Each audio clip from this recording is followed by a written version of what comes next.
This is the Graceful Atheist Podcast. Welcome to the Graceful Atheist Podcast. My name is David, and I am trying to be the Graceful Atheist.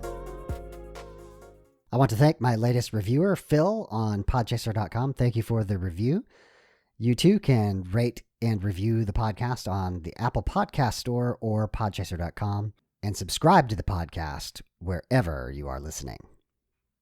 The Deconversion Anonymous Facebook group is growing and thriving. Again, I am amazed at the connections that people are making and the community that we're building. Please join us, facebook.com/groups/deconversion. Continued thanks to Arlene for helping to build that community. Special thanks to Mike T for editing today's podcast. On to today's show. My guest today is Mark Landis. Mark went to West Point, went on to be stationed in West Germany during the Cold War. Later, he volunteered to be an officer during the Gulf War and was a part of the first air raid of the Gulf War. Mark is also a gay man, and he was in the military before Don't Ask, Don't Tell, and unfortunately had to leave the military after an investigation brought this to light. Mark has an amazing heart. He wanted to be a chaplain while he was in the military, but afterwards, after overcoming his depression and loss and the feeling of letting himself and God down, he began to question the reality of his relationship with God and ultimately determined that God was not there. Because Mark has such a wonderful heart, he continues to want to do good in the world. He asked himself, how can I make the world a better place? Mark is currently a humanist celebrant, and he is interested in becoming a humanist chaplain, and he's working towards completing some education to make that happen. Mark has a blog called humanistchaplainjourney.blogspot.com. The link will be in the show notes. A quick content warning. Again, the topic of suicidal ideation comes up. If you find that triggering in any way, this may not be the episode for you. Here is Mark Landis to tell his story.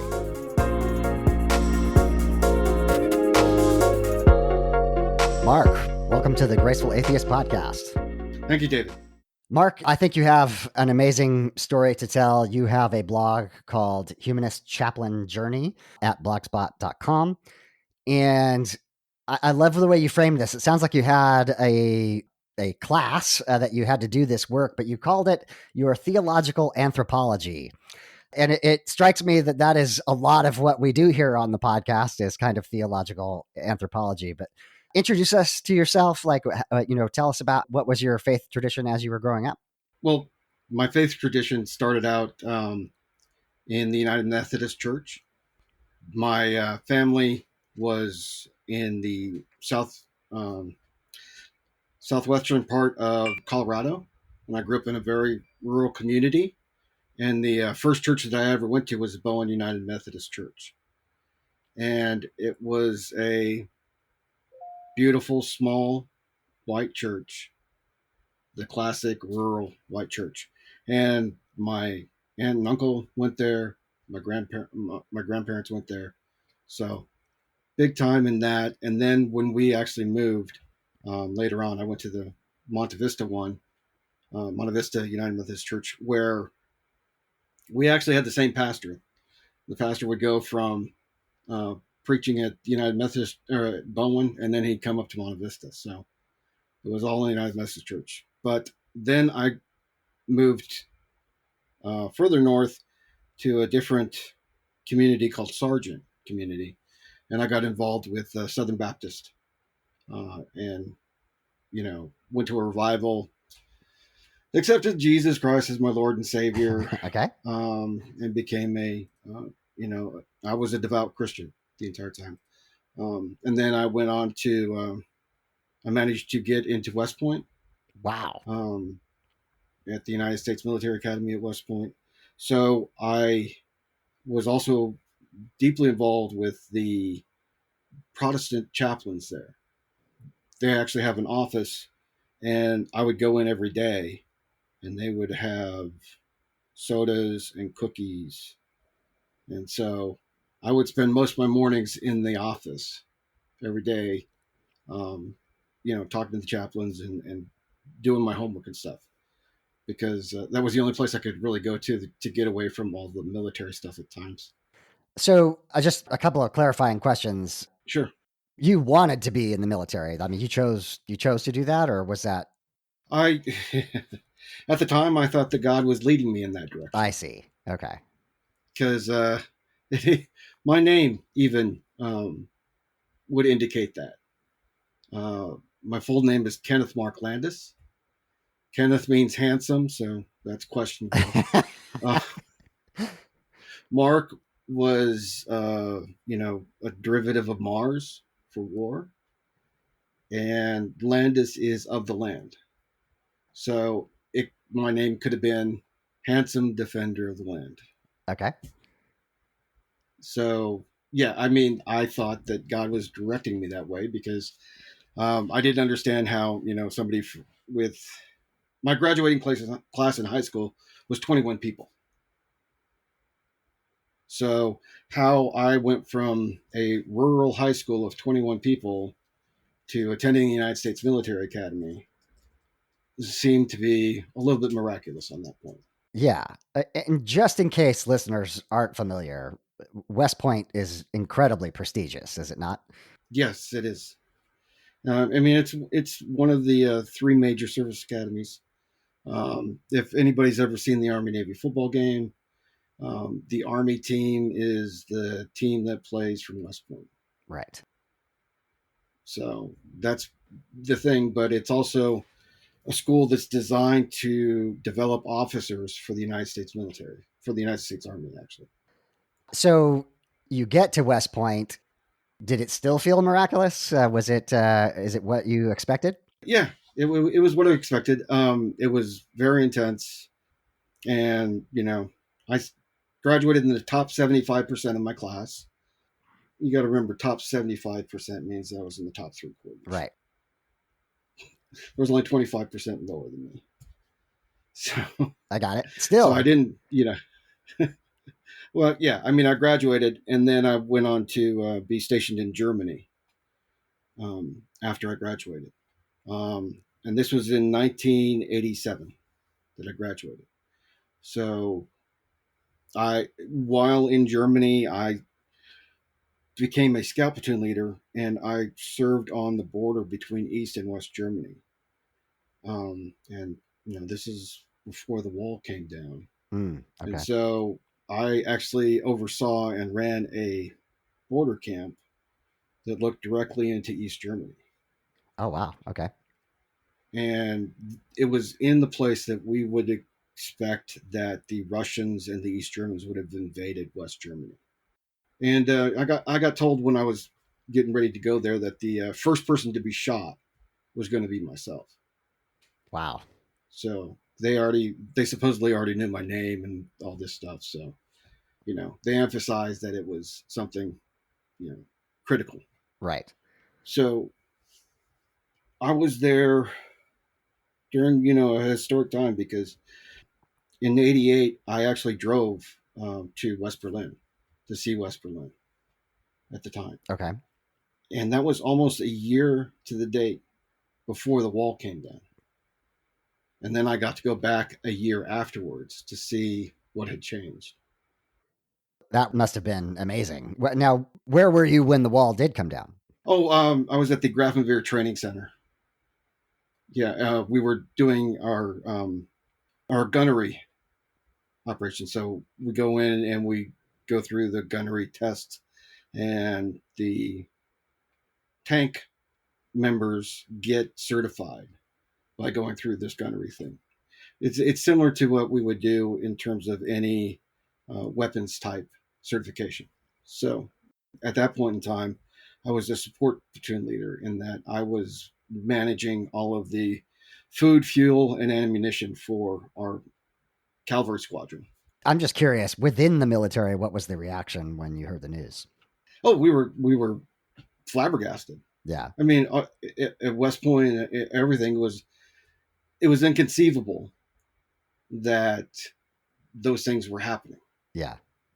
I mean, it was just unbelievable. And, it was like, wow, here we have all these people stationed in Germany and the wall comes down. So what's going to happen next? The long-term applications for that. But it was just shocking to us. Yeah, I mean, I definitely remember being astonished as well. Like, Absolutely. I grew up in the 80s, and the constant fear that was just kind of in some ways unstated, in some ways explicit, but just, like to have that go away was amazing. Well, yeah, because that was the constant source of tension during the Reagan years and things like that. I mean, that's why I actually studied Russian at West Point, Okay. Yeah. is because I thought that was going to be a language that we were going to have to know, you know, going forward. Right. That was always going to be something that we had to know. So yeah, it was very strange. Yeah. I can only imagine. Yeah,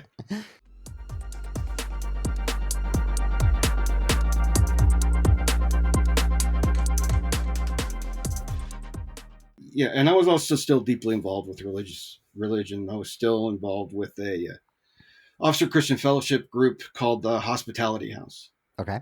And the Hospitality House was a missionary family that ran, you know, a house that we could go to do Bible studies and things like that, and weekends. And so it was for open to anybody in the military Hmm. to come and see that. So I spent a lot of time with that too.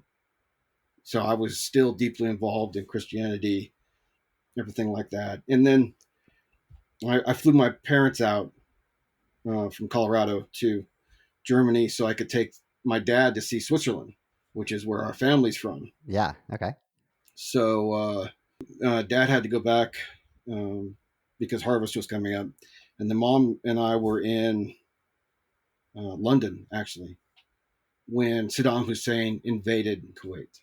Right. Okay. So the first Gulf War. Yes, and sitting there watching that, my mom asked me if it's going to involve me. I said I don't know. I don't know for sure. And then later on that year, I mean, I was supposed to be coming back and going to the armor officer basic course, but with the invasion, all of the troop movement was stopped because we were then going to be defending Saudi Arabia first, Hmm. and then invading Iraq, invading Kuwait, and eventually Iraq. So my time would stop, and then my unit wasn't picked to go to Operation Desert Shield, Desert Storm, but my commanding officer came in and told all the junior lieutenants, or the junior officers, lieutenants, that there were places that needed to be filled because in a peacetime army we don't fill all the positions necessary in wartime simply because there's no need to do that. Right. But there were positions that needed to be filled, and so they asked for volunteers, and I volunteered to go. Wow. Okay. And so I was going with I was the division liaison officer for the 3rd Brigade of the 3rd Armored Division. And that means that I would be running back and forth between the brigade headquarters, which is the second lowest level behind the 3rd Armored Division. So I got to hear everything that the 3rd Armored Division commander heard, and he was a 2-star general. Oh, wow. During that time, when we got to Saudi Arabia, I was getting a lot of information and I was going back and forth. And prior to that, though, um, when we first got there, we had to wait for our equipment to be offloaded off of ships. And so we were actually put up in a apartment block that had been built for the Bedouins by the Saudi government, but the Bedouins didn't want to use it. But it was close enough that we could stay there, and then we could wait for the offloading of our vehicles off the ships. And while we were there, um, one of the things that happens as a junior officer is that um, at nighttime, everybody else gets to go to sleep except for the officer on duty. And so, we switch these things off. And so the officer on duty is the person that's, you know, basically supposed to be, the commander during that time. Right. And every junior officer's worst nightmare would be to have combat operations start when they're the officer on duty. And so the night of the first air raid into Iraq, I was the officer on duty. Oh, wow. So I actually had to go wake up our deputy brigade commander, was Lieutenant Colonel, who some people might know. I'll try to remember his name. I'll get back to that. But he later became the chief of staff of the Pentagon. Oh, my. Okay. Yeah. So, and then I had to wake up the brigade commander, who was a full bird colonel, and tell them that things were going on, because I had gotten the notification that we we're going to be starting the air war. Mm-hmm. And then we're sitting there listening to President Bush announce that we are in actual combat. So it was kind of a unique thing to actually be listening to your commander in chief tell you that you were actually in a combat operation while you're in the combat operation. Right. Right. Yeah. Wow. I can only imagine that would be terrifying, and I imagine a little exciting as well. That's yeah. Oh yeah. The blood was pumping at that point. Yeah. Yeah. The adrenaline was really up there. Yeah, I bet. So, and part of the thing is that being in these concrete apartment complexes, the walkie-talkies that we had at the time didn't work real well going through the concrete. So at one point in time, I had to actually go out and go to one of the other units to tell them something. And it was while I was there that we actually heard the air raid sirens going off, thinking that a Scud missile was coming in.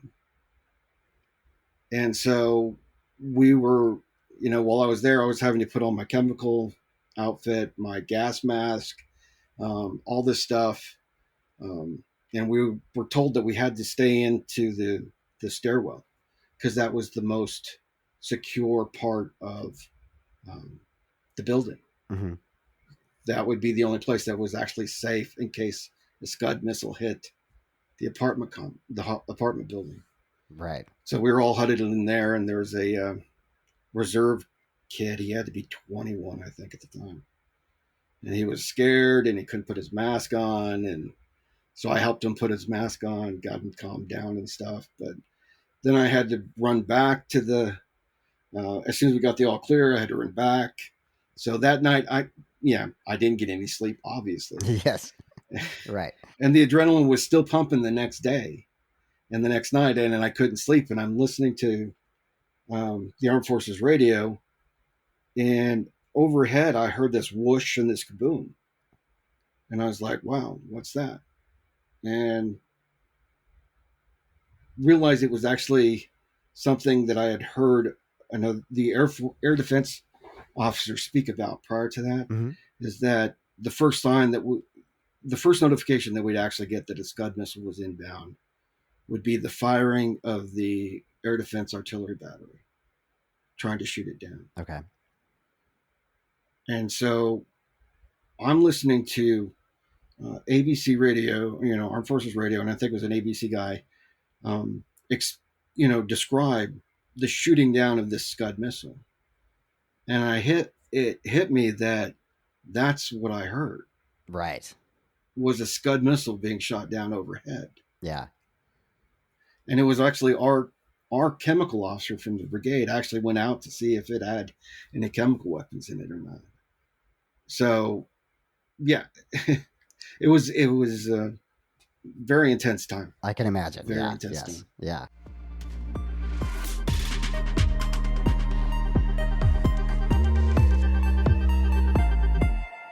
And then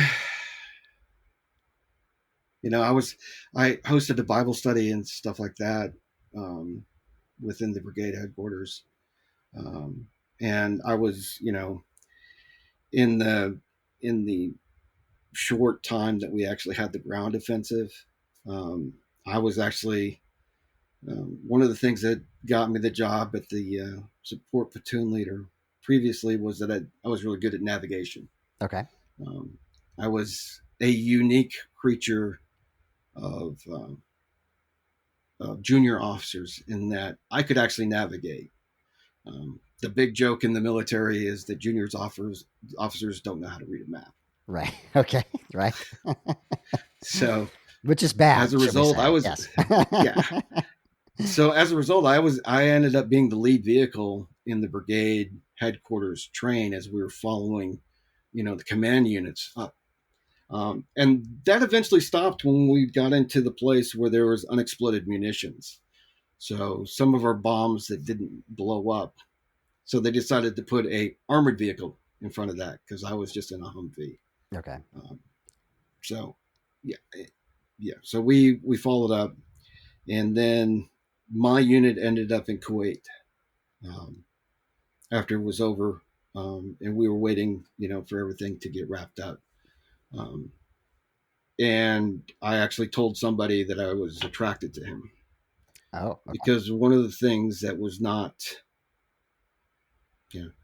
one of the things that I dealt with for a long time is that I am gay, Okay. and this is before Don't Ask, Don't Tell. Right. This is a time period where it just got homosexuality was no longer considered a psychiatric disease, but the law hadn't caught up to that. And so I ended up being investigated by the Criminal Investigation Division. Wow. So this is a time where they're having witch hunts in the military, Right. kicking out gay people. And they would promise you all this stuff that you could um, if you told them information about other gay people that you would get leniency and all this stuff. Oh, that's terrible. So at at first I didn't know what was happening because I came back from a visit to brigade headquarters or division headquarters. I came back and criminal investigations running around doing this investigation. And I didn't know it was me that they were investigating Oh, wow. Okay. until much later. So, um, as a result, I mean, my deputy brigade commander wrote a letter instead of my brigade commander, um, saying that I receive honorable discharge, and I ended up getting an other than honorable discharge. Oh, no. Okay. Yeah, so I ended up having,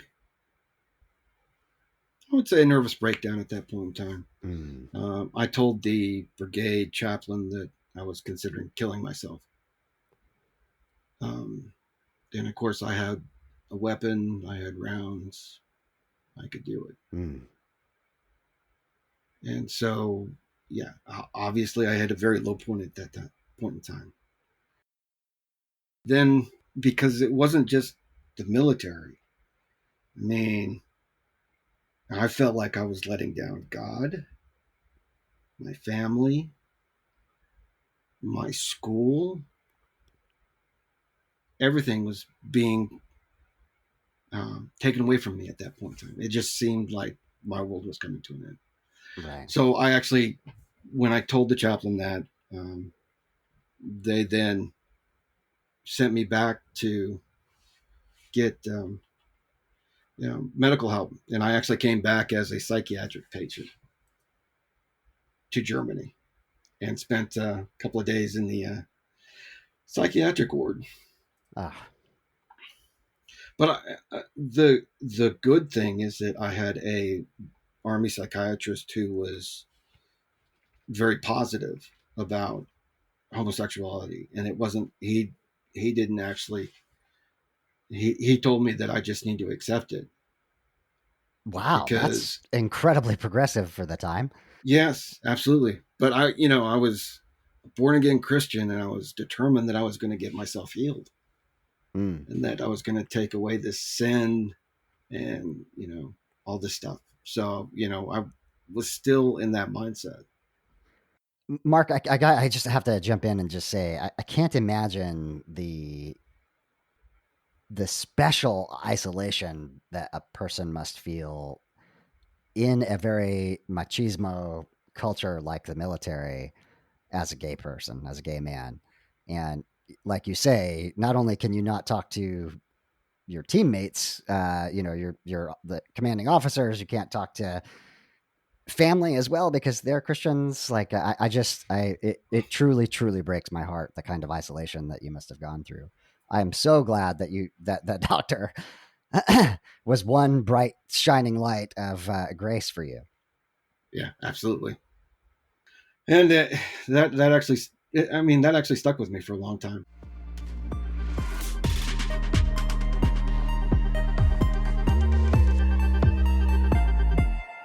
So after I got out, I tried attending.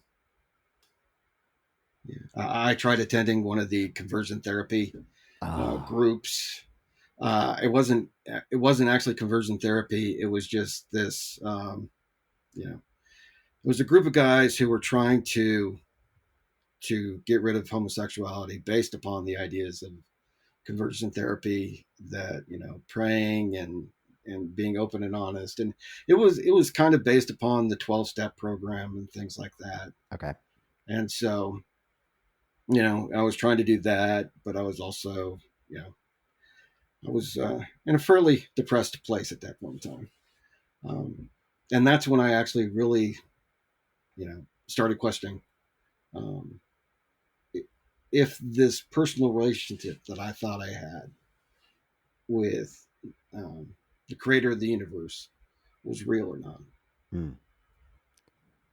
And I searched out all of the information I could find theologically in terms of um, what the Bible actually says about homosexuality and stuff like that. And then I eventually just stopped attending church. I stopped worrying about it, but it was always in the back of my head.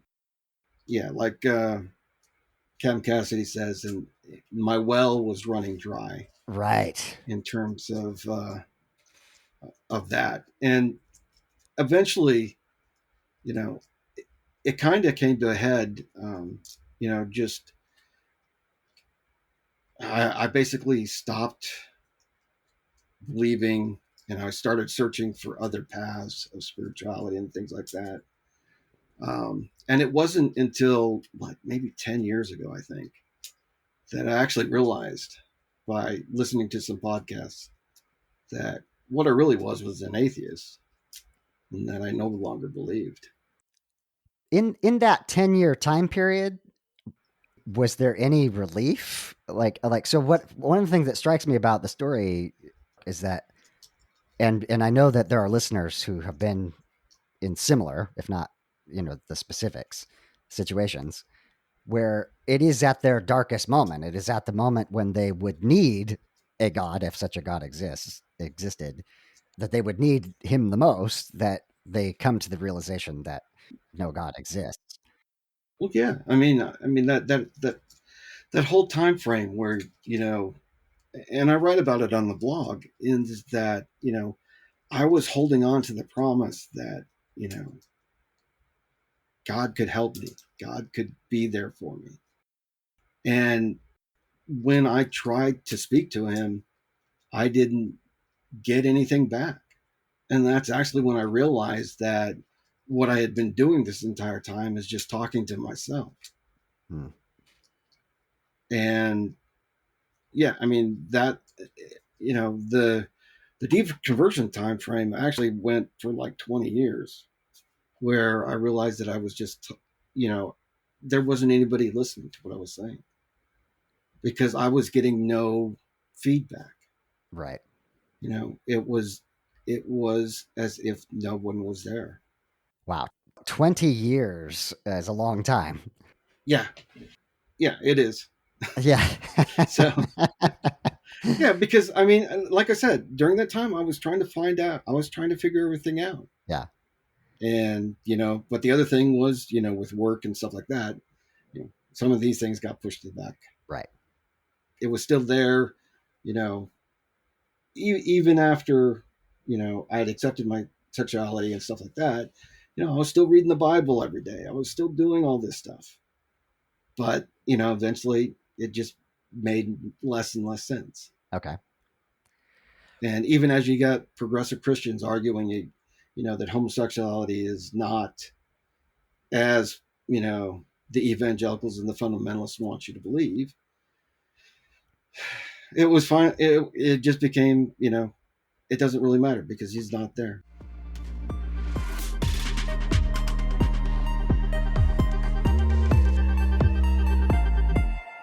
Can we explore that just a little bit? Because my deconversion happened, you know, slowly in one sense, but the moment I admitted it to myself, it was over. And so progressive Christianity didn't seem interesting to me almost Yeah, immediately. As far yeah, as when I was consciously aware of my lack of belief. But I'm aware that many people find something valuable, something useful there within yeah. progressive Christianity. Okay, just a little more detail. What specifically, what did you explore, and why did you decide that just wasn't for you? Well, it was like 10 years ago. Somebody had written a book. A gay progressive had written a book Mm-hmm. that tried to explain away the basically it's just what they hit gay people with on the verses that they hit gay people with, Sure. in terms of trying to explain to them why it's bad, that type of stuff. Right. um, and so after I read the book, I'm like, it just doesn't make it. I mean, all I'm seeing is rationalization Okay. of you know um, trying to explain away the Bible verses and stuff like that. And you know, I understand that, at the time when, those things were being discussed in ancient Palestine, Right. you have a community that wants to try to continue to grow. They were under threat from various nations and stuff like that. So outlawing homosexuality at that point in time kind of makes sense in that they need to have everybody procreate. It's definitely culturally specific for sure. Yeah, it's culturally specific, and understand that. And so that's the thing, is that it's designed for that time and place, and it doesn't really apply to us anymore. And that Right. actually has to do with a lot of the Bible, because all that stuff that people talk about in Leviticus and stuff like that, you read the very next chapter and it's talking about shellfish, Right. or you read the very next verse and it's talking about shellfish, but nobody cares about that. Right. But we care about homosexuality. Why? Yeah. Yeah. It just doesn't make any sense. And that's in that was really, once I did that, then I started looking for other things outside of spirituality and stuff like that. And I got listening to the Scathing Atheist podcast, Okay. and also Mr. Deity. And Mr. Deity was it was one of the first video podcasts Mm-hmm. on Apple. And there is a case to be made that certain people need to have their views mocked, made fun of. Yeah. And so I was at that point in time where watching Mr. Deity, the original episodes and stuff, and he was just breaking down Christianity. and it made so much sense. Right. And I was like, oh my gosh. Yeah. And I realized that, and I started listening to Scathing Atheist. And then I realized, hey, I'm an atheist. Yeah. And despite what Christians claim, I was happy. I've never been happier because I got that huge monkey that's been on my back this entire time off my back. It feels pretty good, doesn't it? Yeah. I mean, and it's not, it doesn't have to do with, it's the idea that I don't have to worry about somebody watching every single thing I do Mm. and, trying to figure out. I mean, I thought I knew God's will. God's will was to put me in the military, and I was going to be, and I was. I was one of those officers who was full board Christian, witnessing to my troops, all this stuff. And, when that gets taken away from you, you start to question things. Yeah. And, you're still trying to figure out what this deity wants. Yeah. The idea that we're going to be able to figure out what a supreme deity wants us to do to give meaning to our lives is such a huge pressure on the believer that I don't think most people really understand. I could not agree more. God is supposed to be ineffable and his ways above our ways, and yet we are somehow supposed to know his will Figure that and out. enact it. Yeah. Yeah. No wonder things go astray. Yes. So, that's the thing is that, what happens after that? What happens after you become, after you realize this, you've moved on, you've read so much logic books and rationality that you're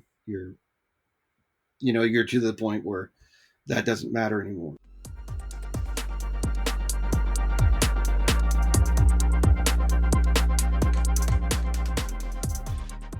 One of the things that was even talked about on the Scathing Atheist was, humanism. Yeah. And so, all this time I've been looking for something that actually fits my idea of how we make the world a better place. Yeah. And so I started reading the humanist literature, started to do that. And then when the 2016 election happened, I was trying to figure out how I could make the world a better place because with Donald Trump in office, it was not going to be. Yeah. So I started thinking about what I could do to make the world a better place. And it's hard to do that as an individual and try to figure that out. I mean, I could be just another another white male hosting a podcast. No offense. Yeah. None taken. But we got good podcasters out there. They do a great job. Don't need another voice out there. So, what could I actually do? And I went back and found the letter that a chaplain had wrote for me, because at one point in time I thought about becoming an Army chaplain. Oh, okay. And so that's where the idea came about of trying to become a humanist chaplain. Okay, cool. And so the first step I took was actually to become a humanist celebrant. Okay, a humanist celebrant is a person who can perform weddings, memorial services, baby naming ceremonies. Mm-hmm. So, one of the things, and Carl Sagan's daughter actually wrote a book about this, about how we need rituals in our lives. Yes.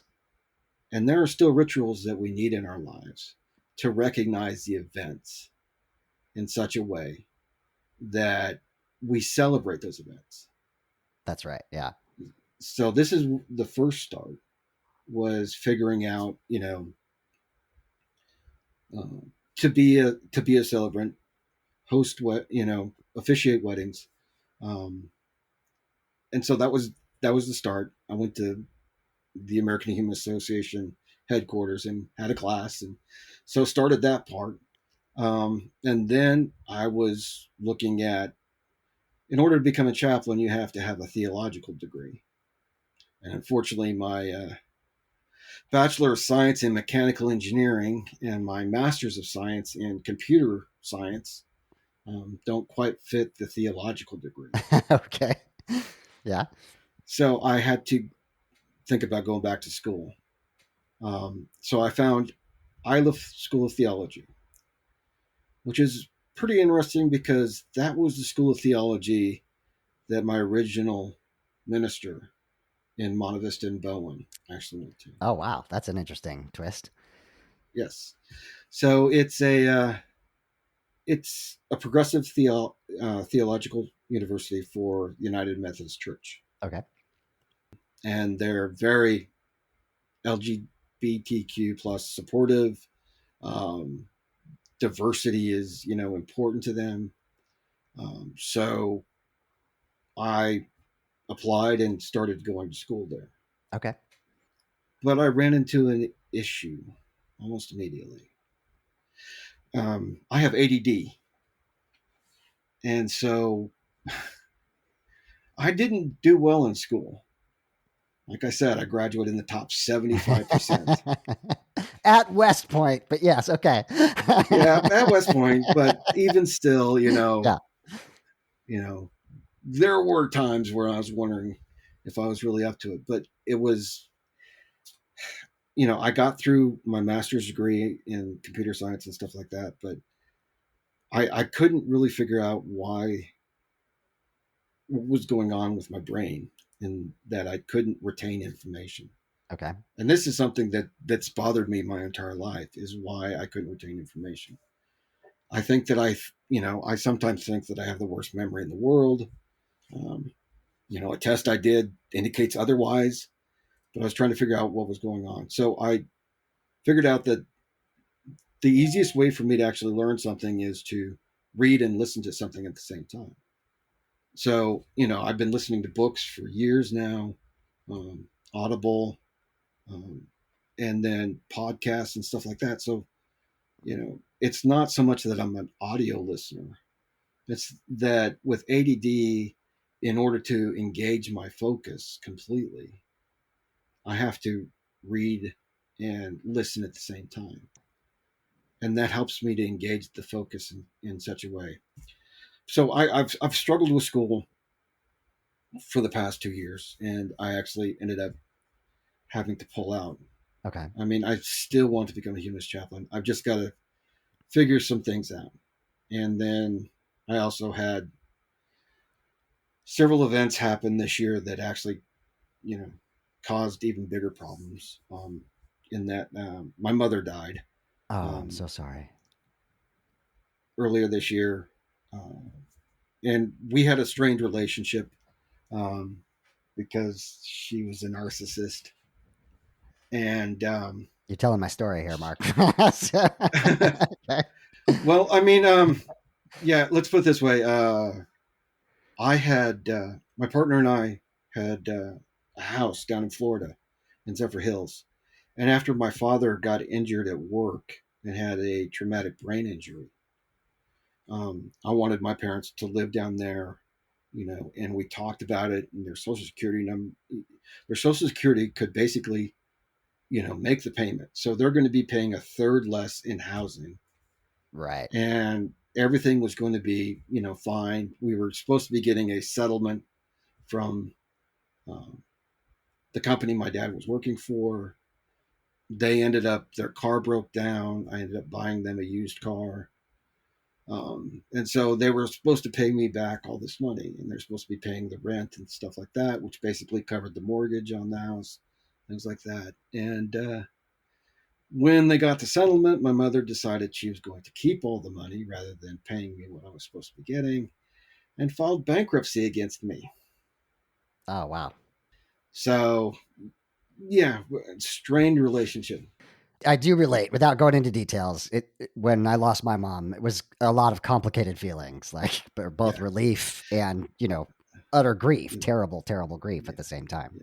I mean, it was when my dad died. It was far more impactful, Mm. um, and that was a lot more grief and stuff. But then when my mother died, my brothers and sisters asked me to do the memorial service, the funeral, Wow. Okay. since I'm a humanist celebrant. Right. So yeah, my first funeral was my mother's funeral, Wow. and I wrote my mother's funeral.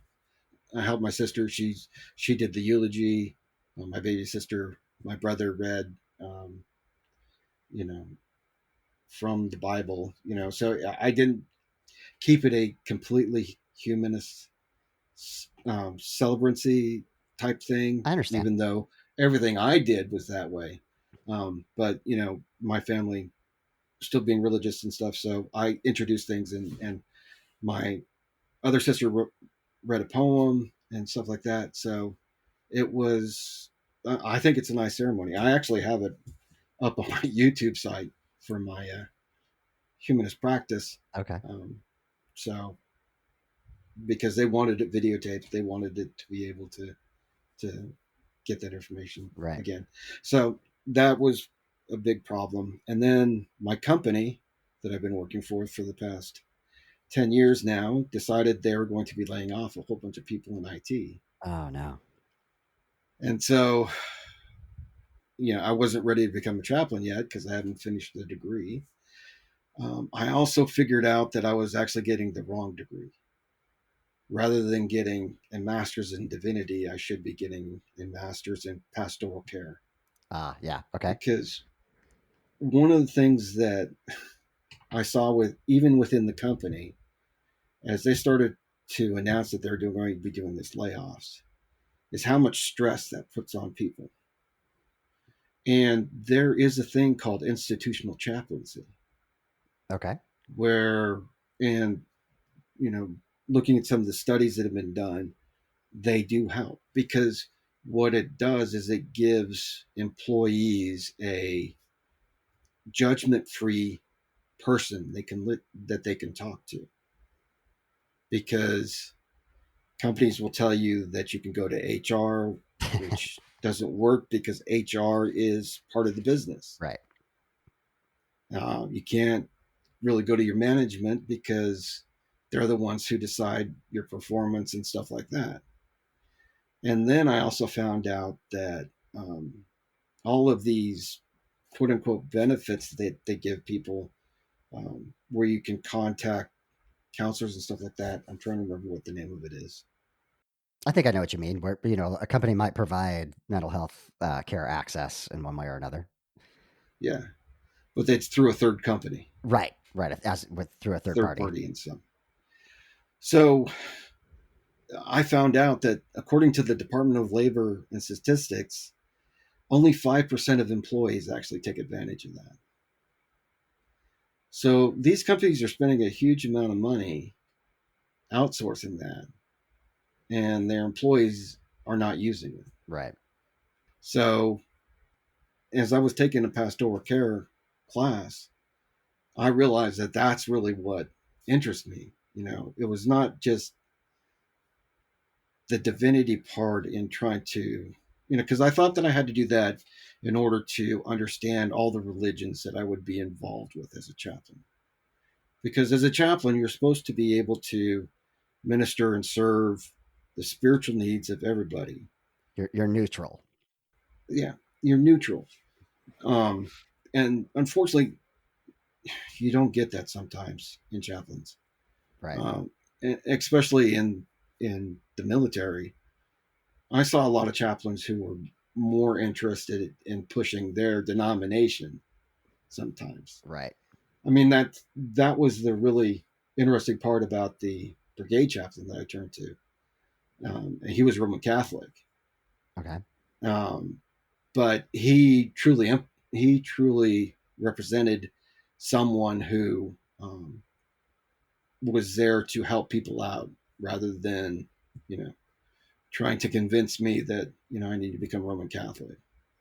But there's a lot of chaplains out there that are evangelical, and so they're going to push their evangelical onto soldiers and stuff like that. Right. And especially as a humanist chaplain, I don't want to do that. So I saw this as an opportunity to, hopefully get my company to that idea and stuff of thinking about this process, Right. because in today's environment where you've got so much going on in terms of political disagreement with the unending push of Christianity in our society. Um, you know, I just saw that the the Satanic Temple, was actually trying to put up a monument to veterans Mm. in a park in I think in Wisconsin or Michigan, and an Obama appointed lawyer or Obama appointed judge stated that they were anti-religious and couldn't use the religious discrimination, that they're being discriminated based upon their religious, because they had bought and actually and built this thing, Right. this monument. But the thing is that they are recognized as a religious group. It is a bigger problem than just the Trump appointed judges and the Bush appointed judges and stuff that are pushing Christianity on people. It's this whole idea that somehow being secular, being a humanist, being an atheist is makes you a second class citizen. Yes. What is funny is that it's so similar to being gay. Oh, that's interesting. First, being gay, you have your coming out. Being an atheist, you have your coming out. Yes. You come out of the closet as being atheist. Yeah. And you still are getting treated as a second class citizen, as an atheist, as we've gotten advances in gay rights and stuff like that. There's still no protection against people getting kicked out of housing. Right. I was surprised by the Supreme Court decision that jobs were related, but given the conservative majority on the Supreme Court, um, a lot of people think that one of the things that they're going to strike down, besides Roe v. Wade this term, is going to be gay marriage. Mm. There's no, I mean, these people, the judges that are up there, don't really believe in the idea of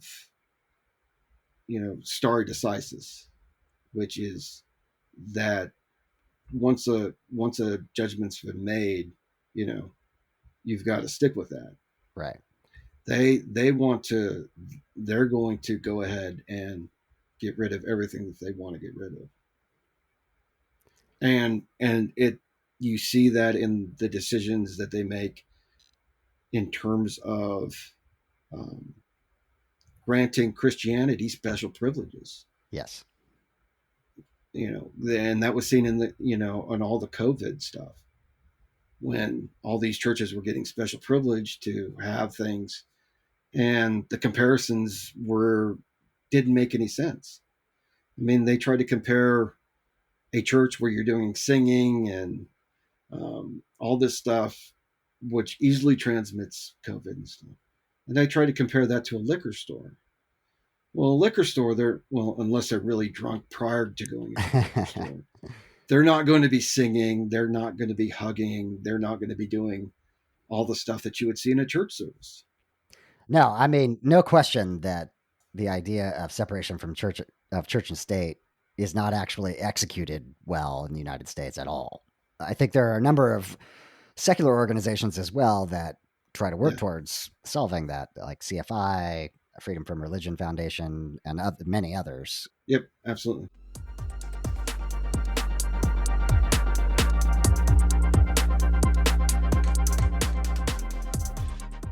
One of the things that I wanted to do was try to help this divide by, institutional chaplaincy.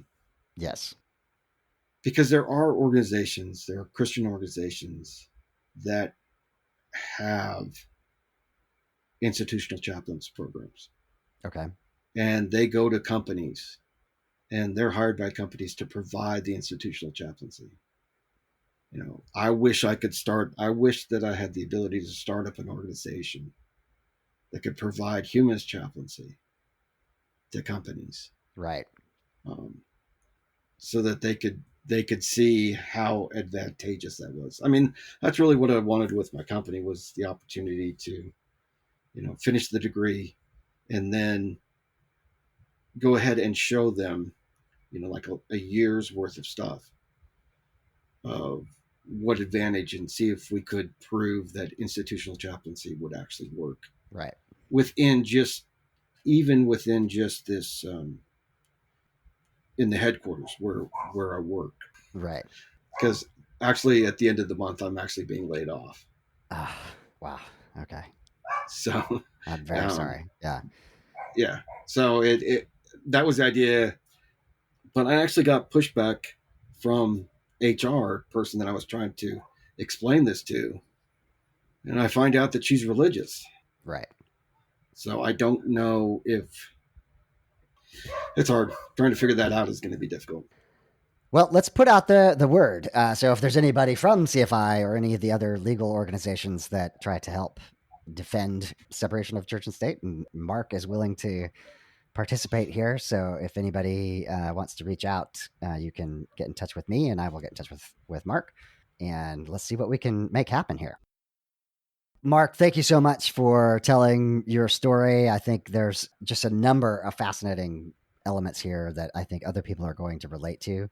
But number one, I just want to say thank you for even asking the question, how can I make the world a better place? Because you are doing that just by asking that question. I think that is step zero. We have to, each of us, ask that question of ourselves. But Mark, thank you for being on the podcast. Well, thank you, Dave.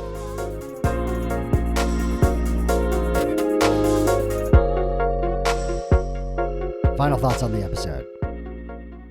I really enjoyed Mark's concept of theological anthropology, of digging back into our past, of how and why we believed and how and why we stopped believing. I think that's really important. It is worth the time to make that a formal process, whether you write it down on a blog for everyone to read, or in a diary that only you will ever read, or even just tell the story to someone else. It is significant and a useful process to go through. As I said to Mark in the episode, I can't imagine the kind of isolation that he must have gone through as a gay man in the military before the time of even Don't Ask, Don't Tell, and the horrifying loss that he would have felt being removed, other than honorably, from the military. Then to go on to a 12-step group that was in effect a group conversion therapy. I'm very thankful that Mark had the doctor who was able to tell him how normal it was to be gay and to have that moment of shining grace. And then ultimately for Mark to begin to question the reality of his relationship with God. A quote, he says, "I was holding on to the promise that God could help me, God could be there for me. And when I tried to speak to him, I didn't get anything back. And that is actually when I realized that what I had been doing this entire time is just talking to myself." That realization is a terrible one. It is what all of us have to go through, that recognition. And yet, there is hope on the other side. His happiness at being free, the monkey off of his back, as he described it, is incredible. And no longer having the sense of someone watching you, waiting for you to make a mistake. That is very, very freeing. I'm very happy to hear that Mark is able to do that. I love the way that Mark talks about wanting to make the world a better place and really asking himself how he, as an individual, can make things better. That is such an important question to ask.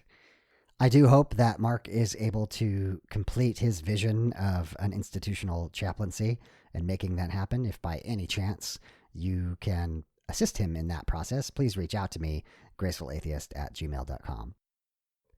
Do check out Mark's blog, humanistchaplainjourney.blogspot.com, where he talks about the theological anthropology in more depth. I'll have links in the show notes for that. Thank you, Mark, for being on the show. Thank you for inspiring us to ask that same question of how we can make the world a better place. I wish you all the success in the endeavor of institutional chaplaincy. Mark mentions a couple of people in the episode, and I just wanted to point out that both of those people have been on the podcast. He mentions Captain Cassidy. Cassidy is a blogger on Patheos, on a blog called Roll to Disbelieve. She has been on the podcast, and she is amazing. She and her community are the ones who came up with the concept of the pool of faith. And the other is Sasha Sagan. Sasha wrote a book called Small Creatures Such as We that is about the need for ritual in our lives. She was also on the podcast. I will have links in the show notes for both of those episodes. I highly recommend both of them. The Secular Grace Thought of the Week is inspired by Mark, is about doing good in the world. One of the main questions that we must ask ourselves on the other side of deconversion is, what motivates us to do good? What motivates to become better human beings? We may be challenged by the believers, the theists in our lives, about the foundations of our morality. And whether you have a deeply philosophical answer to that or a shrug of your shoulders really doesn't matter. And yet, each of us needs to come to some conclusion on that question. Why do I want to do good? Why do I want to become a better human being? One of the things that I think that community really helps in this regard is for each of us to inspire one another to be better, to make the world a better place. There's something about being a part of a community that makes that functional in a way that me or you as an individual cannot do alone. So as always, I'm encouraging you to seek out secular community, to practice your humanity. Obviously, I'll give another plug for the Deconversion Anonymous Facebook group and the community that is currently building there. One of our goals for that group is for it to be a place to practice secular grace, a place to practice community. And ultimately, I hope that we will encourage one another to make the world a better place. Until next time, my name is David, and I am trying to be the graceful atheist. Join me and be graceful human beings.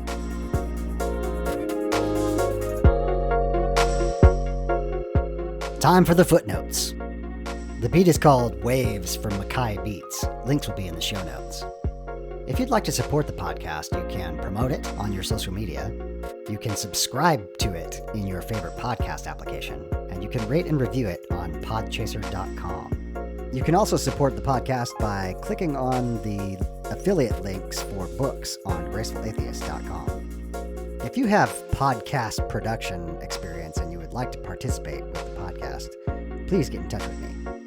Have you gone through a faith transition and do you need to tell your story? Reach out. If you are a creator or work in the deconstruction, deconversion, or secular humanism spaces and would like to be on the podcast, just ask. If you'd like to financially support the podcast, there's links in the show notes.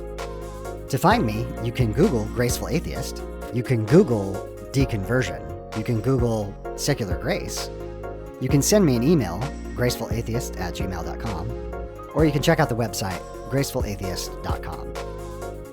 My name is David, and I am trying to be the graceful atheist. Join me and be graceful human beings.